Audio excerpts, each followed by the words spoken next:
Here we have three examples of equations. Equations that are true, equations that are false, and equations which can be called an open sentence. First, we'll focus on the left, true equations.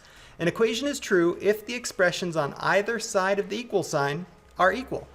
For example, 1 plus 1 equals 2. That makes sense. And x plus x equals 2x. Here, an algebraic equation. In the middle, false. An equation is false if the expressions on either side of the equal sign are not equal. For example, 1 plus 1 equals 3. Nope. And x plus x equals 2x plus 1. Also false. And finally, an open sentence. An equation is an open sentence if it contains one or more variables and may be true or false depending on the values of its variables. For example, x plus 1 equals 3.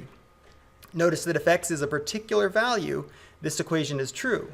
For all other values of x, it's false, so we consider it an open sentence. Another example, x plus x equals 7. Problem 1, classifying equations. Is the equation true, false, or open? Explain. Part A, 24 plus 18 equals 20 plus 22.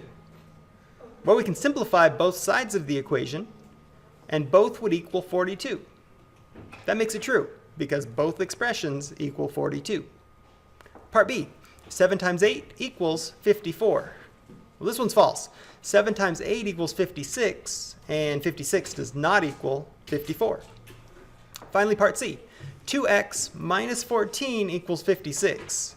Here we have a variable on the left, x, and this is open, because there's a variable, and depending on the value of the variable, it may be true or it may be false. Your turn, part A. Is the equation 3y plus 6 equals 5y minus 8 true, false, or open? Part B. How about this equation? 16 minus 7 equals 4 plus 5. And part C. Is the equation 32 divided by 8 equals 2 times 3 true, false, or open?